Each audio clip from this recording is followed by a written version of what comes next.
Alors, ce bull run, il arrive. Ça, c'est ce que disent pas mal de gens, évidemment, qui veulent se moquer un petit peu. Mais le bull run, hein, il est en place depuis 2023. On ne va pas revenir sur toutes les vidéos qu'on a faites ensemble. Ce qui m'intéresse ici, il y a deux écoles. Deux écoles, on est dans la congestion, vous voyez, dans le triangle ascendant. Donc il y a deux écoles. Quand ça dure longtemps, comme ça, il y a la première école qui est de dire c'est normal, on est en train de réduire, la congestion, on est en train d'arriver au bout, et puis quand on sera au bout, on n'arrive pas trop loin, certainement, là, d'ici quelques semaines, ça partira. Et si ça casse par le haut, on crée l'exponentielle haussière. La deuxième école qui dit plus longtemps ça dure, plus ça nous fait douter. En fait, si vous voulez, il n'y a pas vraiment de raison à cela, c'est juste qu'il faut attendre que le marché fasse son choix. De la même manière qu'on est quand même venu, avant de faire un quasi x2 en l'espace de 2 mois, on a quand même fait plus de 6 mois de latéralisation. Et quand on était ici, je me souviens bien, quand on revenait sur les 50 000 $, à l'époque, on avait beaucoup de personnes qui nous disaient bull run terminé, tout est terminé, etc. Et moi-même, qui suis pas le plus positif du monde sur le monde des cryptos, je disais que c'était le point de support, le point de bascule, le point pivot. Donc on l'a tenu. Point de bascule, le point de pivot, dorénavant, je le mets sur le niveau des 90 000 $. 85 000, 90 000 $. Avec le Bitcoin, faut être large. Tant qu'on n'a pas cassé ça par le bas, je ne vois pas d'inversion de vapeur. Si on vient à casser ça par le bas, on peut en effet trouver de la volatilité et jouer à se faire peur en revenant sur la zone des 80 000 $, voire une mèche, parce que on n'est jamais à l'abri, à la zone des 74 000. Mais d'un certain côté, vous voyez, on est dans une certaine dualité. Parce que quand on lit la presse spécialisée, tout le monde est excité sur le Bitcoin. On a même Paul Tudor Jones qui est en train d'en acheter des kilos. En micro-stratégique, on a des valises. Bref, BlackRock, pareil, avec les différents ETF, tout le monde est rentré en début d'année.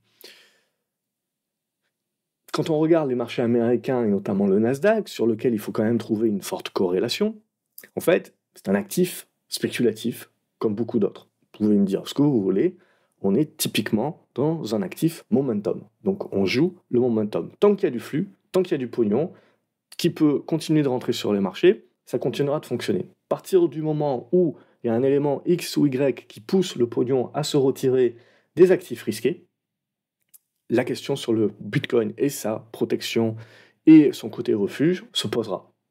À titre personnel, je pense connaître déjà la réponse, mais c'est le marché qui jugera. Mais tant qu'on n'a pas ça, tant qu'on n'a pas ces éléments-là, à aujourd'hui, on est dans une causation après une cassure par le haut. Bref, on est dans une tendance haussière qui est en train de congestionner dans un flag, qui n'a pas fait une grosse correction. D'accord? Donc ce qu'il faut bien se dire, c'est que on a fait un x2 et on n'a pas redonné grand-chose. Ça, pour moi, c'est des éléments positifs. Si on avait donné des choses de volatilité comme ça, on serait au même point aujourd'hui, mais le fait qu'il y ait eu beaucoup de volatilité avec le pullback sur l'ancienne résistance, ça aurait quand même émis un doute. Aujourd'hui, c'est pas le cas. La consolidation, c'est une consolidation qui se fait quasiment à plat. Pour le Bitcoin, 10%, c'est à plat. Et à partir de ce moment-là, donc pour moi, ça reste toujours une configuration qui est propre. J'ai besoin de deux choses pour qu'elle soit encore plus propre, cette consolidation, et que je me dise qu'on approche justement du moment opportun.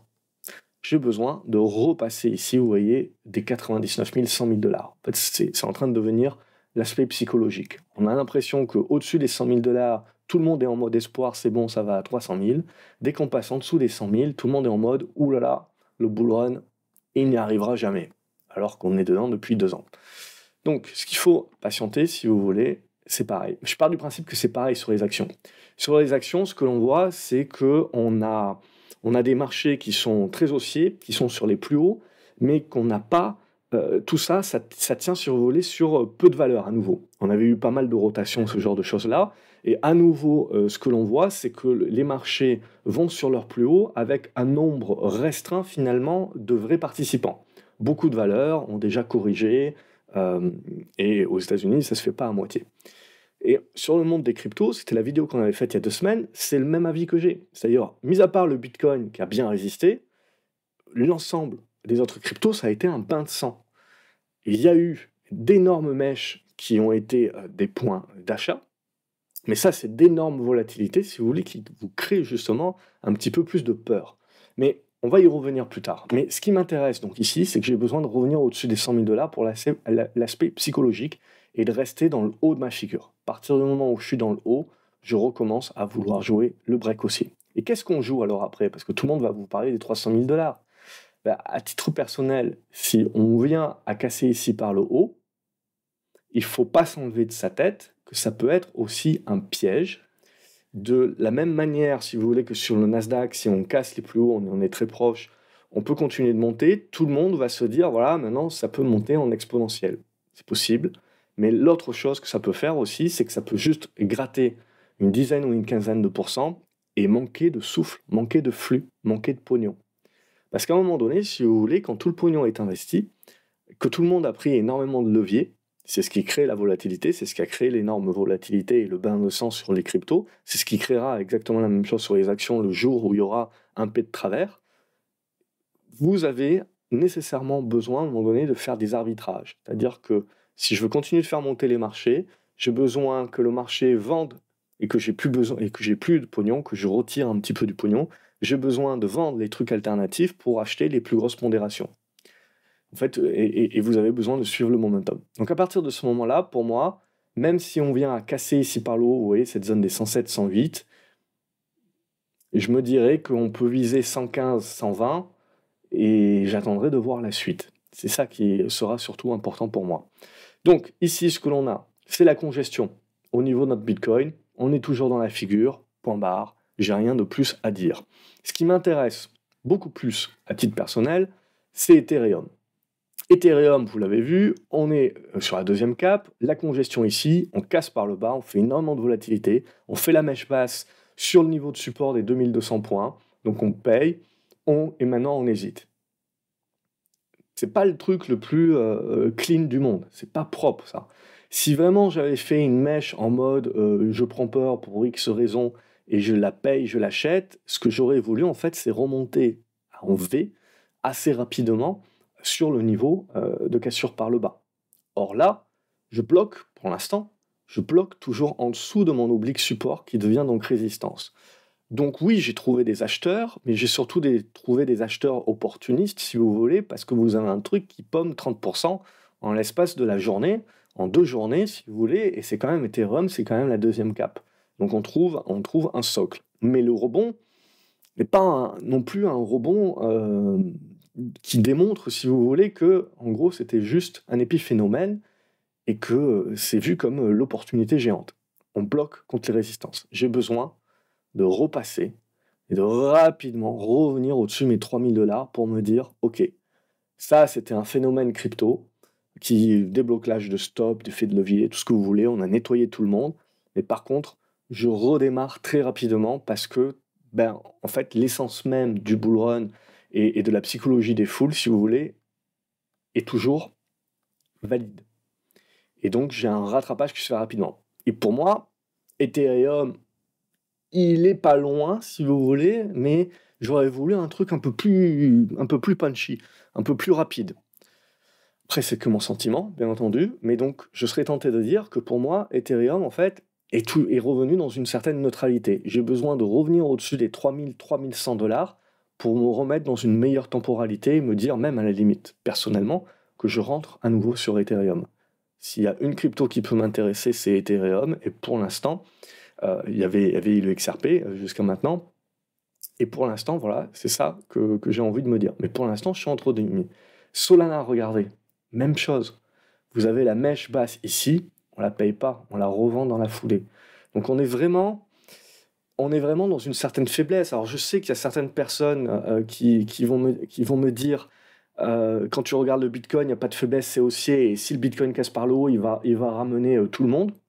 Certes, et beaucoup de personnes me diront, tu as titré bain de sang, etc. il y a 2 semaines, hein, j'ai eu le cas, mais le Bitcoin va très bien, et c'est 2/3 de la capitalisation globale. Oui, mais très bien, mais je titrerai exactement la même chose. Si vous avez Nvidia qui tient le Nasdaq, parce que Nvidia continue de monter, mais que vous avez tout le reste qui se fait déchirer, c'est pas un marché sain. C'est pas un marché qu'on peut considérer comme haussier. J'ai besoin que même les retardataires, même les derniers de la classe, arrivent à faire de la performance pour me dire que je suis dans un marché qui est globalement haussier et que j'ai tous les moteurs allumés.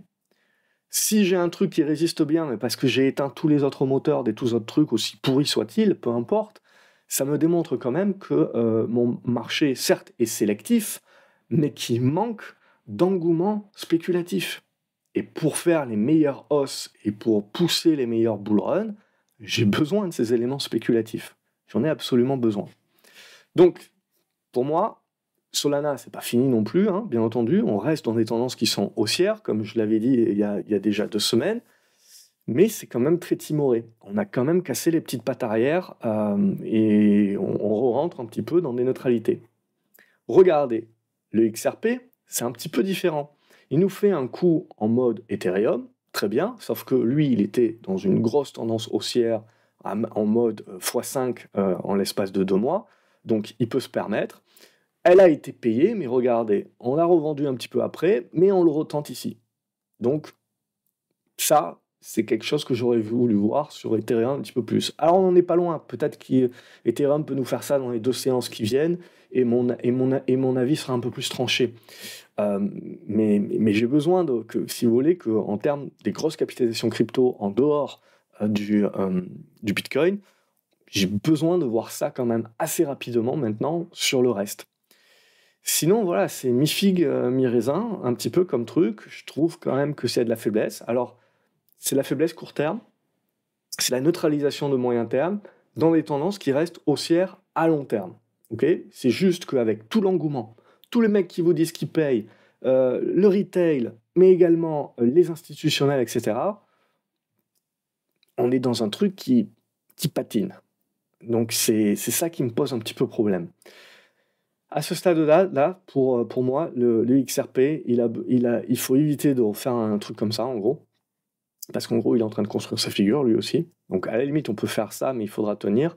Mais ce niveau-là, pivot, il faut y rester au-dessus très rapidement et continuer de graviter dans le haut de la figure pour essayer de faire une poussée supplémentaire. Voilà, donc, rien n'est fait. Et je reste globalement en observation de tout ça, vous l'avez compris. C'est des choses... je trouve qu'on rentre voilà, dans le money game, dans le money time, ça devient intéressant. Regardez, AV également, qui fait sa grosse match ici, qui revient sur moyenne mobile de 100, on la paye, on fait à peu près la même chose. Hein. Sur beaucoup de choses, ça ressemble beaucoup à Ethereum. Hein. Donc on y est, au même point si vous voulez. Donc soit je bloque ici, je n'y arrive pas, et je me dis que c'est pas terrible, c'est pas la fin du monde si vous voulez, mais c'est pas franchement terrible, parce que ça me lance, si vous voulez, une construction qui peut durer longtemps, alors que l'idée que tout le monde avait, évidemment, c'était qu'on était au début, qu'on allait partir berserk. Alors d'un certain côté, c'est comme je vous dis en début de vidéo, il y a une certaine dualité en moi, c'est de me dire, quand même, c'est un petit peu profond, c'est un petit peu volatile, etc. Et puis on hésite, donc c'est moyen moins. Mais en même temps, c'est ce que j'aime. Quand je veux voir des tendances durables se construire, j'ai pas envie que ça parte tout de suite en mode exponentiel. C'est jamais sain. Et on a des corrections comme on a pu en avoir dans le monde crypto. Et je veux que ça construise. Donc là, on a une première réaction, c'est bien, mais je veux qu'on revienne au-dessus de cette zone-là, des 290, 300, qu'on les tienne, et là, ça commencerait à redevenir sain, redevenir positif, pour me mettre dans les meilleures probabilités. Mon but à moi, si vous voulez, c'est pas d'acheter éventuellement le plus bas, etc. J'en sais rien, c'est de me mettre dans les meilleures probabilités de gain. Donc j'attends que le marché me mette dans ces meilleures probabilités. À partir de ce moment-là, alors j'aime bien acheter des supports, etc. Mais sur crypto, honnêtement, c'est pas mon marché de prédilection. Donc si je décide de payer, je décide vraiment de payer des niveaux que je considère comme pivots. Et je fais pas beaucoup de trades là-dessus. Donc c'est ça que je vais regarder sur le marché des cryptos. J'ai une petite envie de revenir sur de l'Ethereum, mais à titre personnel, voilà, ça manque d'un petit quelque chose. J'ai du mal peut-être à le définir, vous l'avez peut-être compris, mais voilà, j'ai besoin de quelques séances supplémentaires, j'ai besoin qu'on revienne chercher ces zones-là, des 3000 $, etc., qu'on arrive à tenir la zone derrière pour me dire, ok, je peux certainement tenter le coup du retournement. Mais ça, on sent quand même que ça a mis un petit coup derrière la nuque de pas mal de monde. Et même si le Bitcoin tient tant bien que mal,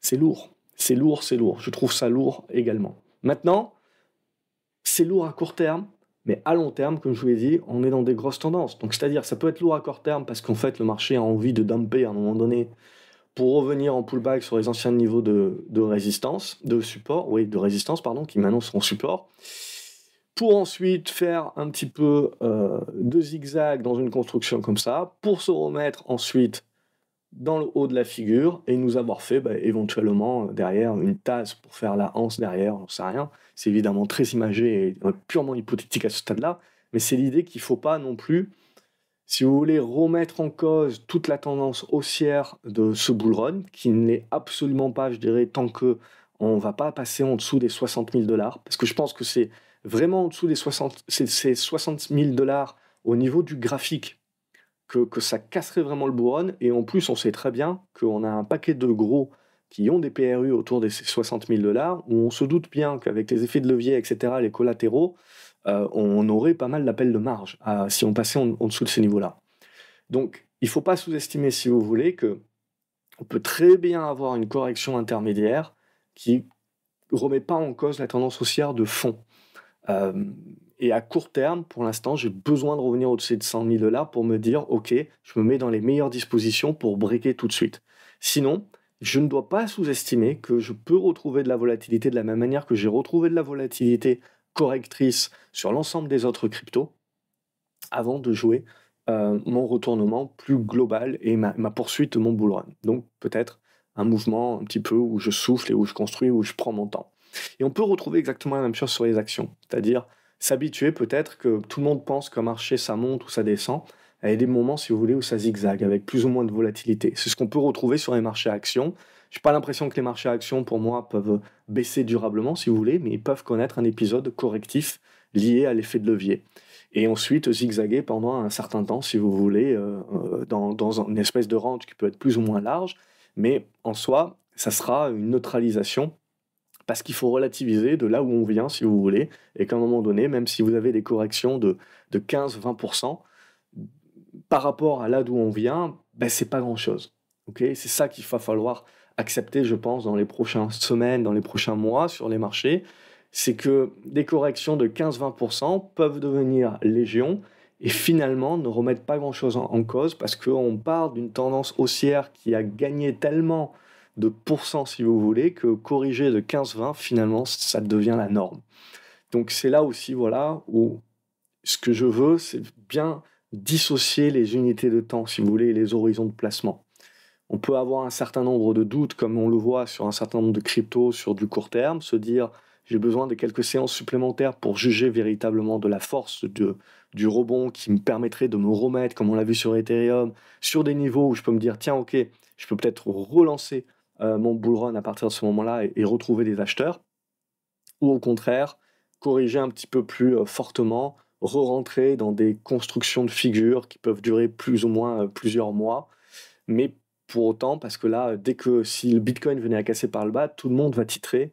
Alors c'est peut-être là où je suis contrarien à chaque fois, si vous voulez, c'est que quand tout monte, mon but à moi, si vous voulez, c'est de vous dire, ok, attention quand même de ne pas être en mode, ça va nécessairement en ligne droite à 300 000, à 1 million.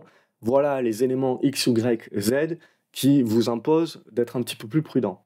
Et quand ça se fait corriger, comme on avait fait à 50 000 $, ok, attention, c'est pas le moment non plus de tout dumper. Regardez votre vue de long terme. On n'a absolument pas remis en cause la tendance haussière. On revient même sur son niveau pivot. Donc c'est même un élément d'accumulation ou d'achat. Parce que pour celles et ceux qui ne le savent pas, le Bitcoin, j'étais au début de ce Bitcoin, du bull run du Bitcoin, si vous voulez, quand on était même en dessous des 20 000 $, mon idée, c'était, pour ceux qui voulaient y aller, c'était là. C'était là où on avait repris, etc. Donc moi, j'ai suivi mon plan, j'ai vendu un petit peu tôt, mais c'est ma marque de fabrique, et je m'en porte très bien de vendre trop tôt. Donc, mon idée, voilà, c'est celle-ci. C'est un petit peu de prendre ce recul, de relativiser les choses, et c'est ce que j'aime vous proposer dans ces vidéos-là, parce que justement, ça vient peut-être en contre-coup de toutes les autres vidéos que vous pouvez voir, qui sont en mode binaire. Les mecs, soit ça monte jusqu'au ciel, soit c'est fini, c'est zéro, etc. Non, il y a toujours un intermédiaire, si vous voulez, et 80% du temps, vous êtes dans l'intermédiaire. Voilà. Dites-moi ce que vous en pensez dans les commentaires, comment vous voyez la suite, quels sont les cryptos que vous voyez bien performer par la suite, à la limite, et on reprendra plus le côté analyse. Là, j'en ai regardé 3-4, mais on reprendra peut-être plus le côté global de regarder où en sont plusieurs cryptos, plusieurs actions sur le sujet la semaine prochaine. Donc n'hésitez pas dans les commentaires à me dire quelles sont celles en priorité où vous aimeriez une petite vue, une graphique, et on se retrouve la prochaine fois. Salut les graphes.